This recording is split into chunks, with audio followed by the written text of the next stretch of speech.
فأنا ناصح لإخواني بالصدع بالحق تبيض وجوههم. السكوت في مسألة الحزبية يضرها، فاصدع بما تؤمر وأعرض عن المشركين. سلامي على دماج ورجالها والشيخ يحيى ودار العلم يا سعد بانيها. بسم الله الرحمن الرحيم. الحمد لله حمدا كثيرا طيبا مباركا فيه كما يحب ربنا ويرضاه. أشهد أن لا إله إلا الله وحده لا شريك له،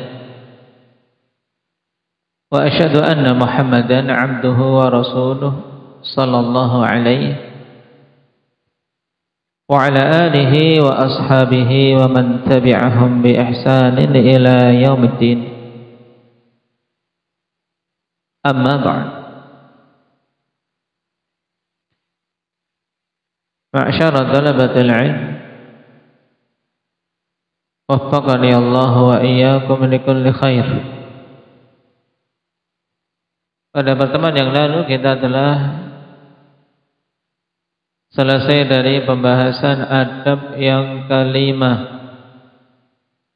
terkait adab penuntut ilmu terhadap dirinya sendiri. Apa itu, Yahya? Adab yang kelima.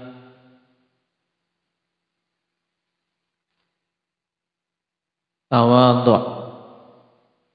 Nah, hendaknya berhias dengan sifat tawadhu' dan menjauhi kibar dan ujub. Itu inti dari adab yang kelima. Adapun adab yang keempat apa? Indaka Abdullah.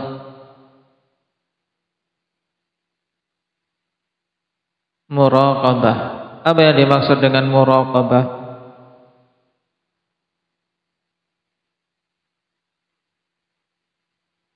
Nah, hendaknya senantiasa merasa diawasi oleh Allah Subhanahu wa ta'ala. Adab yang ketiga apa, Akbar? Khasyah. Berhias dengan sifat khasyatullah. Nah, khasyah terhadap Allah maksudnya apa itu, Hamzah? Nah, merasa takut kepada Allah begitu saja atau ketakutan yang khusus?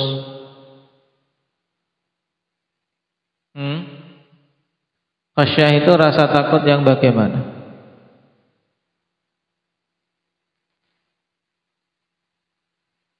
Karena khasyah ini bukan sekadar takut,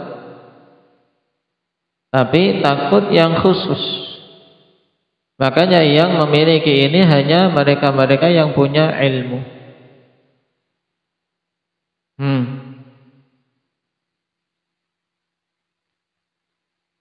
Rasa takut yang bagaimana, Jabir?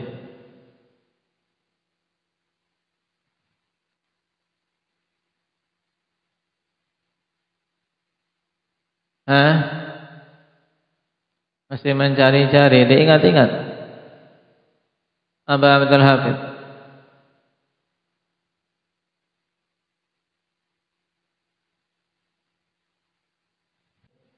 Nah, khasyah itu rasa takut yang dibangun di atas ilmu, sehingga memunculkan mahabbah, rasa cinta kepada yang ditakuti dan pengagungan kepada yang ditakuti.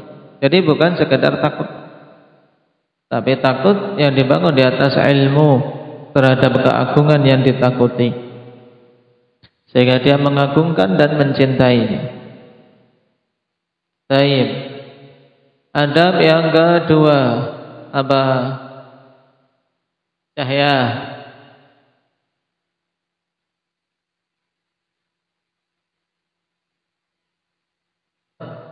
Baik.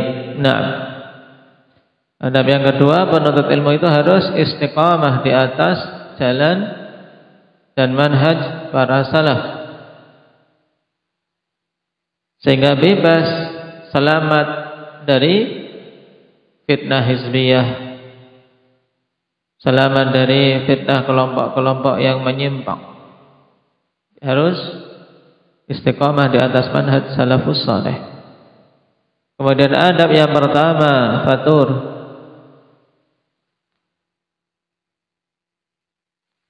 mengilmui, meyakini bahwasanya menuntut ilmu itu ibadah, sehingga harus ikhlas dan ittiba' terhadap Rasul sallallahu alaihi wasallam. Nah, itu diingat-ingat. Sekarang kita masuk pada adab yang keenam.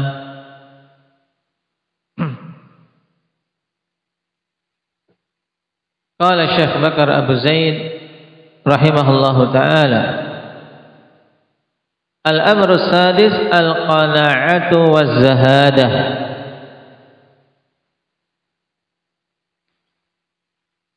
Perkara yang keenam dari adab seorang penuntut ilmu terhadap diri sendiri, yaitu berhias dengan sifat qanaah dan zuhud.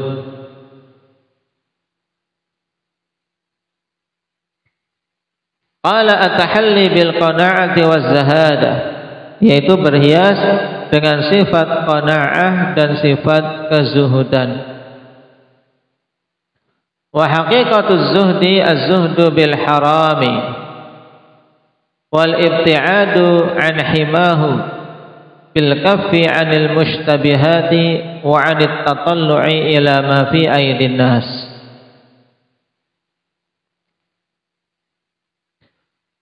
Dan kata muallif rahimahullahu taala, hakikat kezuhudan yaitu zuhud terhadap perkara yang haram, yaitu meninggalkan hal-hal yang haram. Wal ibti'adu an himahu, dan menjauh dari perkara-perkara yang berada di sekeliling keharaman-keharaman, di daerah perbatasan antara haram dan halal. Ini himah, menjauh agar apa? Agar tidak terjatuh di dalam keharaman. Bagaimana caranya menjauh dari lingkaran perbatasan ya keharaman ini? Bil kaffi 'anil mushtabihat, dengan menahan diri dari hal-hal yang masih meragukan. Wa 'anit tatallu'i ila ma fi aydin nas, dan juga menjauh dari tatallu', kepengin terhadap apa-apa yang ada di tangan manusia. Menjauh dari apa? Dari perasaan kepingin terhadap harta milik orang lain. Taib.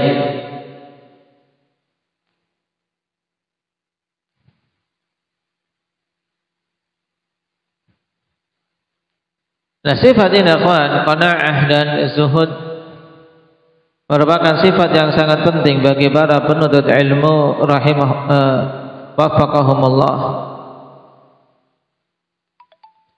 Karena dengannya seorang akan bisa sabat di atas jalan talabul ilmi. Karena padanya ujian, terutama dari sisi fitnah harta, terkadang juga diuji dengan kekurangan dan seterusnya. Perhatikan syarah qala al-'allamah Ibnu Utsaimin rahimahullahu taala fi syarhi, at-tahalli bil qana'ati min ahammi khisal talibil ilmi. Nah, di sini perlu tegaskan, berhias dengan sifat qanaah termasuk di antara perkara terpenting dari sifat-sifat penuntut ilmu. Yakni an yaqtani'a bima atahu Allah azza wa jal, yaitu seorang penuntut ilmu merasa cukup dengan apa yang Allah subhanahu wa ta'ala berikan kepadanya dari hal-hal duniawi. Wala yatlubu an yakuna fi masafil aghniya'i wal mutrafin,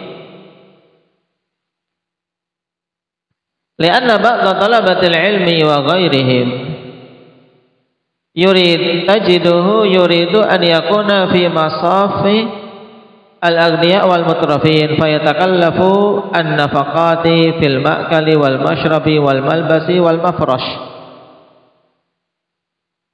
thumma yuthqilu kahilahu bid-duyun wa hadha khata'. Nah, ini nasihat penting. Nah, penuntut ilmu itu harus memiliki sifat qanaah, merasa cukup dengan apa yang Allah Subhanahu wa taala berikan dari hal-hal duniawi dan tidak menginginkan untuk dia berada dalam safnya orang-orang kaya dan orang-orang borju. Orang-orang borjuis. Tahu? Orang-orang yang kaya, hidup mewah, perilaku tabdzir, ya berhura-hura, mutrafin. Nah, dia ada kepengin untuk masuk dalam shaf mereka-mereka ini, tapi qanaah dengan apa yang Allah berikan. Dikarenakan sebagian penuntut ilmu dan yang lainnya, engkau dapati dia ingin untuk bisa masuk dalam deretan apa? Deretan orang-orang kaya bersama orang-orang borju. Nah, kalau istilah sekarang dengan para sosialita. Nah, yang pamer dengan kendaraan, dengan baju-baju yang branded, dengan hal-hal yang lain dari perkara-perkara duniawi yang mereka bangga-banggakan. Nah, karena ingin ikut bersama mereka, ingin gabung, ingin dianggap setara, fayatakallafu an-nafaqat. Akhirnya takalluf, membebani diri dari sisi apa? Nafaqah. Nah, fil ma'kal, pengeluaran dari isi makan. Ya, makan kalau pakai nasi tidak mau. Nah, baik. Apalagi pakai tempe misalnya. Dan seterusnya. Wal mashrab, minuman. Wal malbas.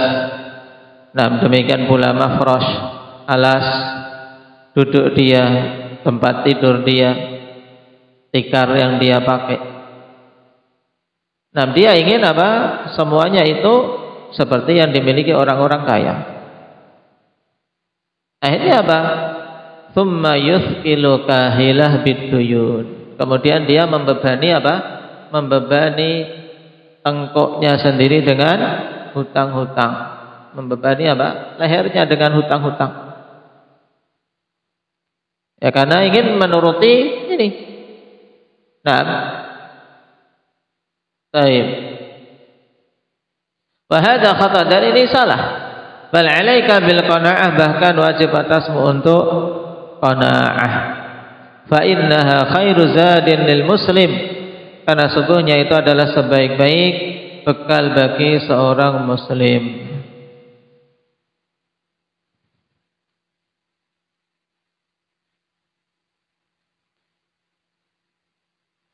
Dan sampai-sampai dikatakan bahwasanya al-qanaa'ah kanzun, nah, la yukhlaf, yaitu qanaa'ah itu adalah harta simpanan yang tidak tergantikan. Kalau seorang sudah memiliki qanaa'ah, ikhwan, dialah orang yang kaya.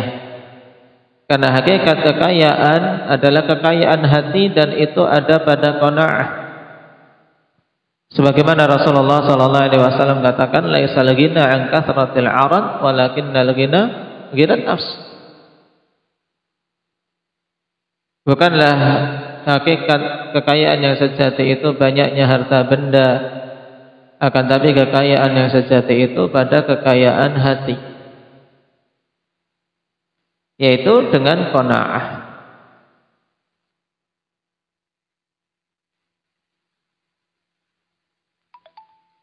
Wa amma zahada, ataupun zahada, fayaqul, maka beliau katakan dalam pengertiannya, hakikatuz zuhdi az-zuhdu bil harami wal ibti'adu an himahu bil kaffi anil mushtabihat, wa ka'annahu arada bizuhdi huna al wara.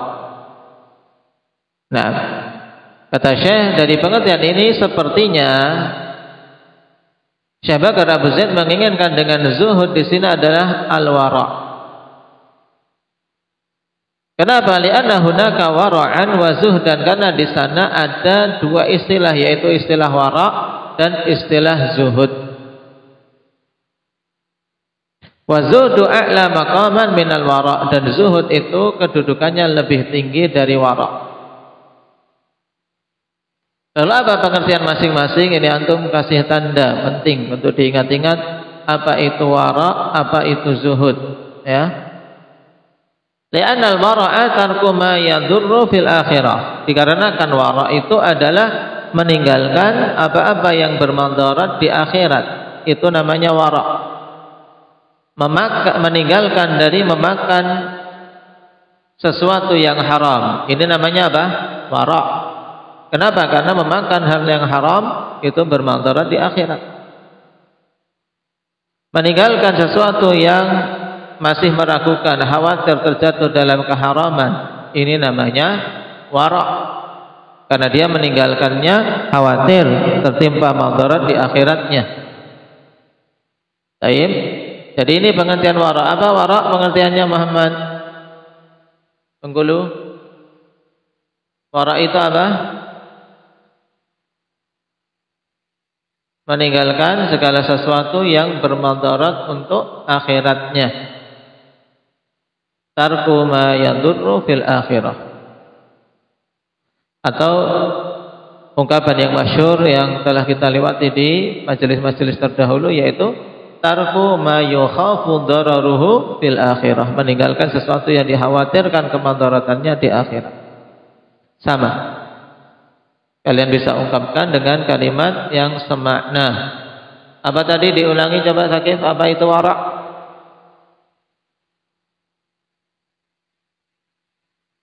Meninggalkan sesuatu yang bermadarat baginya di akhirat. Baik. Wa zuhdu, adapun zuhud, tarku ma la yanfa'u fil akhirah. Sedangkan zuhud itu adalah meninggalkan segala sesuatu yang tidak bermanfaat di akhirat. Ini namanya zuhud. Tarku ma la yanfa'u fil akhirah. Jadi hal-hal yang tidak bermanfaat untuk akhiratnya dia tinggalkan, walaupun itu halal. Nah, walaupun halal, kalau dia mengetahui tidak bermanfaat untuk akhiratnya, maka dia tinggalkan. Nah, dari sini kita ketahui mana yang lebih tinggi antara zuhud dan wara'. Akmal? Zuhud.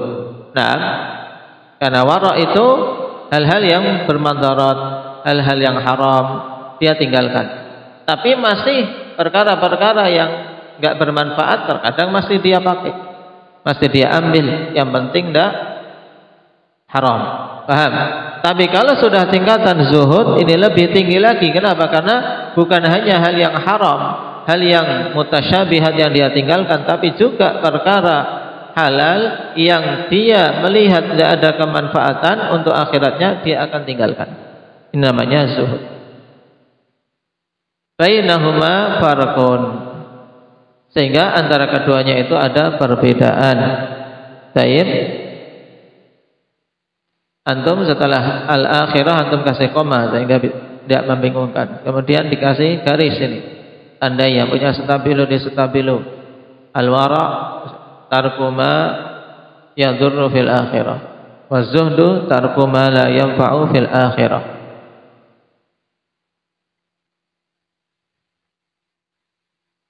Al-farqul ladzi bainahuma. Sekarang ditegaskan lagi perbedaan antara keduanya apa? Al-martabah allati laisa fiha dharar wa laisa fiha naf'un. Nah, hal yang menjadi pembeda antara keduanya akhwan, yaitu pada tingkatan sesuatu yang tidak ada padanya dharar dan tidak ada padanya kemanfaatan. Nah, di sini akan terlihat perbedaan zuhud dan wara'. Pada apa? Pada kondisi suatu hal yang tidak ada padanya madarat di akhirat, tapi juga tidak ada kemanfaatan. Nah, fal wari'u, maka taib, orang yang memiliki sifat wara' namanya wari'. Fal wari'u la yatahasya. Adapun seorang memiliki sifat wara', maka dia tidak meninggalkannya. Kenapa? Karena yang penting tidak ada dorornya, walaupun tidak bermanfaat. Wazahidu yatahasyahu wa yatrukuha. Sedangkan orang yang zuhud, dia akan apa? Akan berhati-hati darinya dan meninggalkannya. Li'annahu la yuridu illa ma yanfa'uhu fil akhirah. Karena seorang yang zuhud, dia tidak menginginkan kecuali hal yang bermanfaat bagi akhiratnya. Dan para ulama mengatakan ikhwan bahwasanya al-wara'u awwaluz zuhd. Wara' itu adalah awal dari kezuhudan. Karena tidak mungkin seorang bisa mencapai tingkatan zuhud tanpa melalui apa? Tahapan wara'. Dia harus meninggalkan dulu yang haram-haram, yang bermadarat untuk bisa mencapai tingkatan meninggalkan hal-hal yang tidak bermanfaat.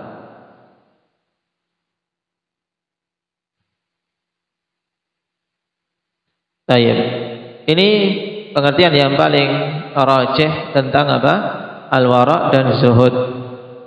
Sebagaimana juga ditegaskan oleh Syekhul Islam Ibnu Taimiyah rahimahullahu taala pada beberapa tempat di fatwa beliau.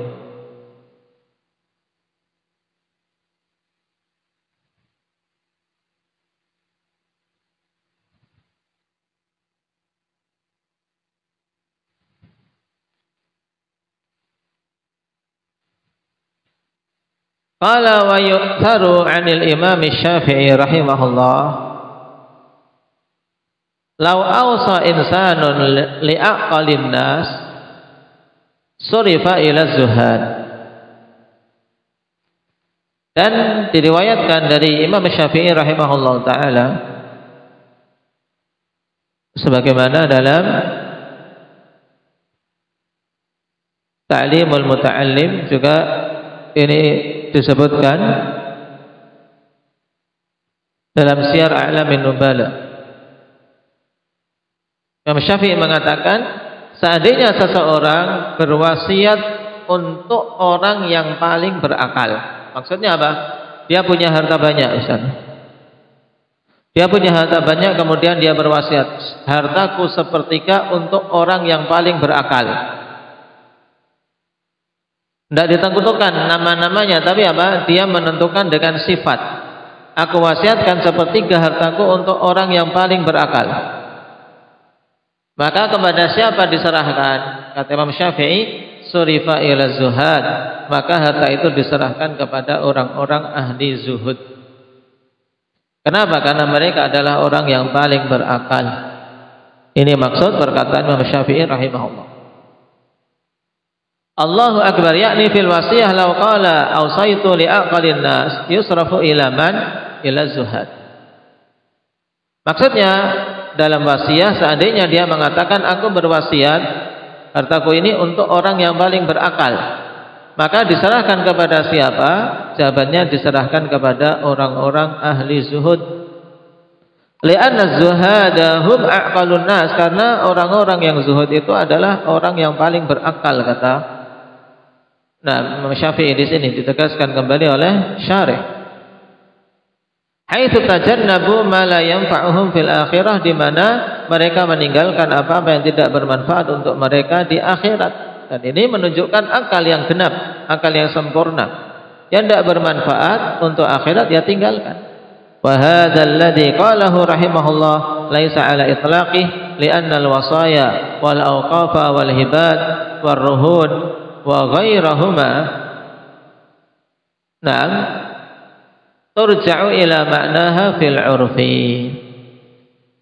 Cuman secara penerapan hukum fikih, kawan, kata Syekh bin Utsaimin, ini yang diucapkan oleh beliau tidak secara mutlak demikian. Kenapa? Karena wasiat-wasiat, wakaf, hibah, kemudian rahan, yaitu barang-barang gadaian dan yang lainnya, itu maknanya dikembalikan kepada urf, dikembalikan kepada urf setempat, ya, kepada urf setempat, bukan kepada apa hakikat perkara itu.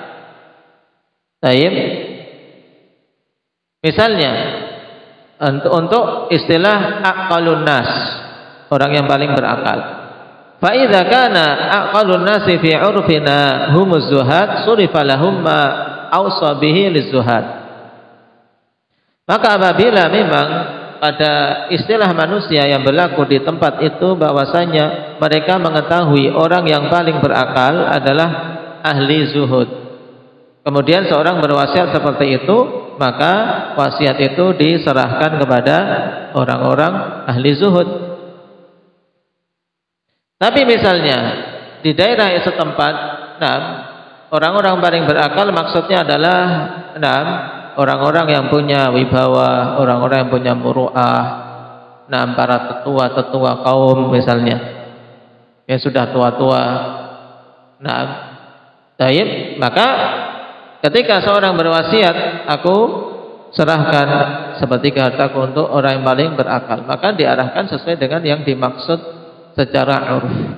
Kata Syekh, wa idza kana aqallun nasi hum dzawul muru'ah wal waqar wal karam fil mali wan nafsi surifa ilaihim.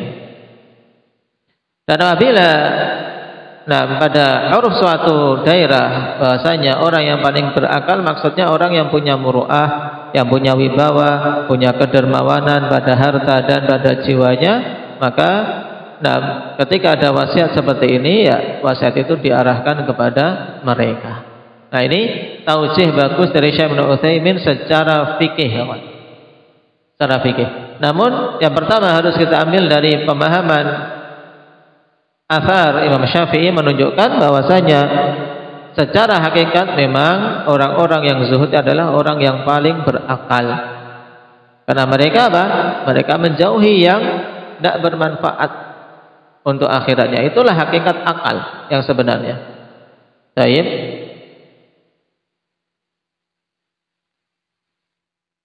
Cuman dalam penerapan fikih apabila ada wasiat seperti ini diwasiatkan kepada orang yang paling berakal, ini maksudnya apa? Kembali ke makna yang dipahami secara urf. Jika yang paling berakal adalah para ahli zuhud menurut urf daerah itu, ya diserahkan kepadanya. Kalau yang dimaksud paling berakal adalah tetua-tetua kaum, maka diserahkan kepadanya dan seterusnya. Baik.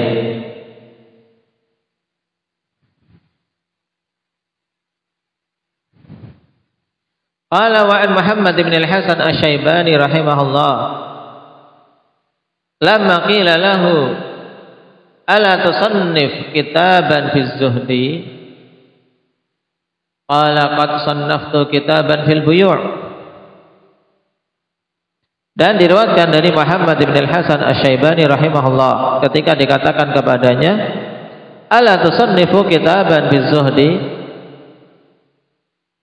kenapa engkau tidak mengarang kitab tentang zuhud? Maka beliau menjawab, qad sannaftu kitaban fil buyu', aku sudah mengarang satu kitab tentang pembahasan jual beli. Nah, maksudnya bagaimana? Diminta untuk mengarang kitab dalam masalah zuhud kok beliau jawabnya seperti ini, yakni az-zahid man yataharrazu 'anis syubhat wal makruhat fit tijarat.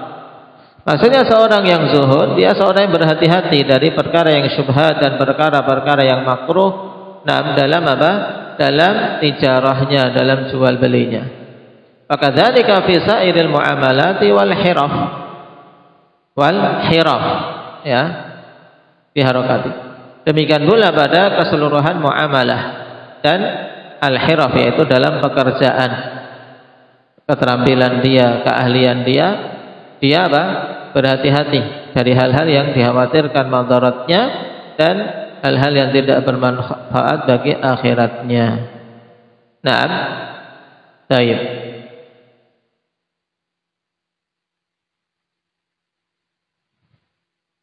Karena ketika dikarangkan kitab dalam jual beli, dia akan tahu hukum jual beli, mana yang halal, mana yang haram, sehingga dia menjauhi yang haram dan menjauhi hal-hal yang mushtabihat.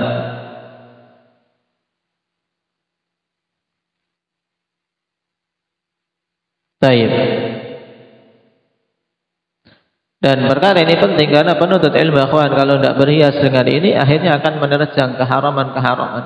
Akhirnya ilmu yang dia miliki akan dia jual diganti dengan hal-hal duniawi seperti pada kisah pada surat Al-A'raf.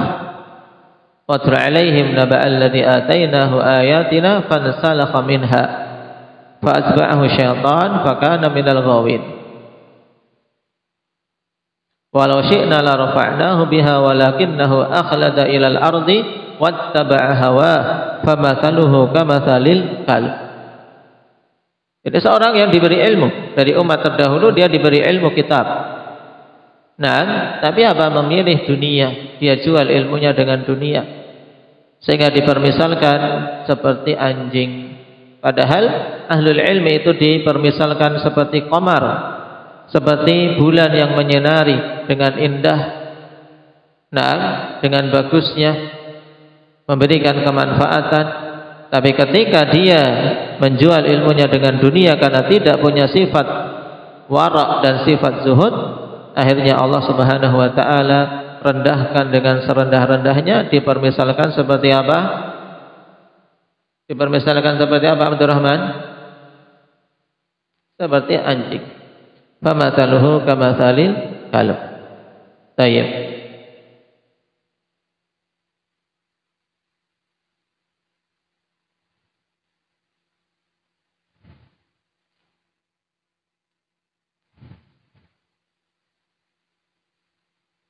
Kemudian kalimat terakhir pada adab ini, kata beliau, wa alaihi falyakun mu'tadilan fi ma'ashihi bima la yushinuh. Maka wajib atas penuntut ilmu, ya, atau dibangun di atas penjelasan ini, maka hendaknya seorang penuntut ilmu itu mu'tadilan fi ma'ashihi. Hendaknya dia itu sederhana pada kehidupannya.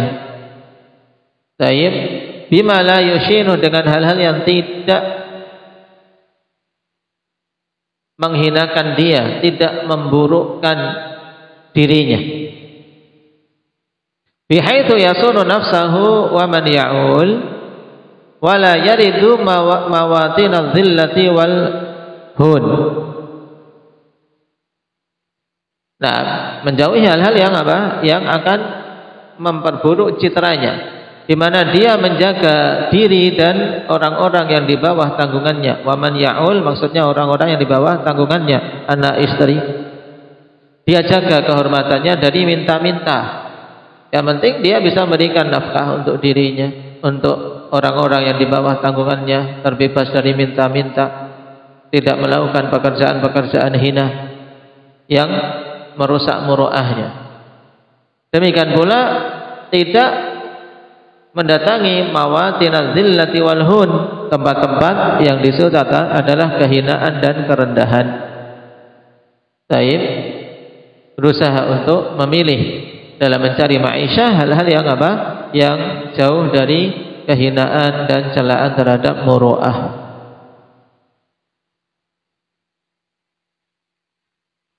Qala wa qad kana Syekhuna Muhammad Al-Amin Asy-Syanqiti rahimahullahu taala al-mutawaffa,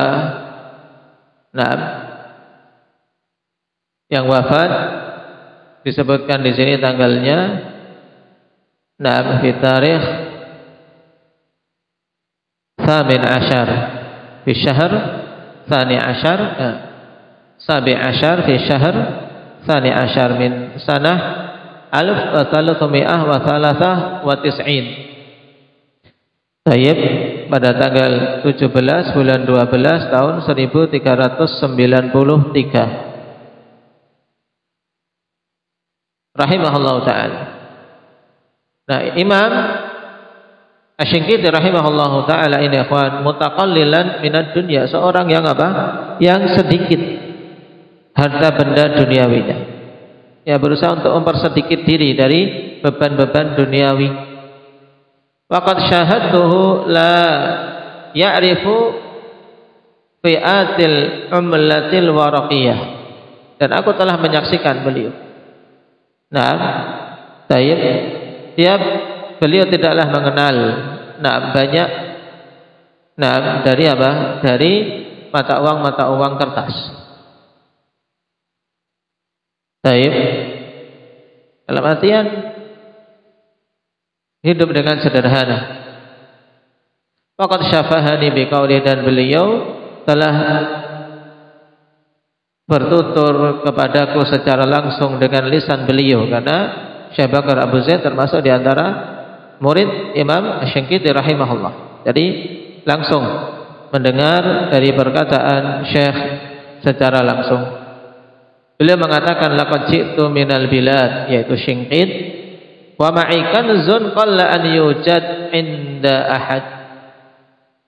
Sungguh aku telah datang dari negeri Syinqit. Taib, dia datang karena beliau nisbahnya apa? Syinqiti.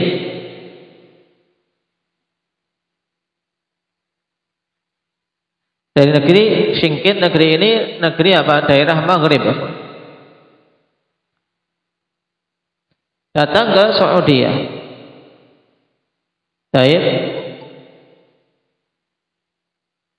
Wa ma'i kanzun qalla an yusada inda ahad, dan aku memiliki harta simpanan yang sedikit didapati pada seseorang. Jarang yang didapati memiliki perbendaharaan. Apa itu? Wa huwal qanaah, yaitu qanaah. Jadi bukan duit, bukan emas batangan, tapi yang beliau maksudkan adalah qanaah. Ini yang jarang didapati pada seseorang. Walau aradtul manasiba la'araftu at-tariqa ilaiha, seandainya aku menginginkan jabatan, maka aku mengetahui jalan untuk menuju ke sana karena punya ilmu. Walakinni la uthiru dunya 'ala al-akhirah wa la ubdhilul ilma li nailil ma'aribid dunyawiyah. Akan tapi aku tidak mengedepankan dunia atas akhirat, dan aku tidak akan mengorbankan ilmu demi mendapatkan kepentingan-kepentingan duniawi. Dan ini yang harus kita contoh, kuat. Bukan berarti kemudian seseorang ketika diberi rizki, diberi keluasan duniawi dicela, tidak. Nah, selama dia mampu untuk mengarahkannya pada hal yang bermanfaat dan menjauh dari hal-hal yang bermadarat. Nah, ni'mal malus salih lirajulin salih, sebaik-baik harta yang halal untuk seorang yang saleh. Nah, maka kapan saja seseorang diberi prinsip ini, maka tidak bermanfaat. Apakah dia punya sedikit harta, itu juga tidak menjadikan dia berkeluh kesah kemudian mengorbankan kehormatannya demi mendapatkan harta benda duniawi. Dan sebaliknya, ketika Allah bukakan pintu dunia baginya, dia juga tidak terfitnah sehingga tercebur dalam fitnah dunia dan meninggalkan ilmu dan amal. Akan tapi kondisinya sama, diuji dengan kondisi apapun, nah dia mampu untuk mensikapinya dengan wara' dan zuhud. Baik, barakallahu fikum. Nakfi bihadza walhamdulillahi rabbil alamin.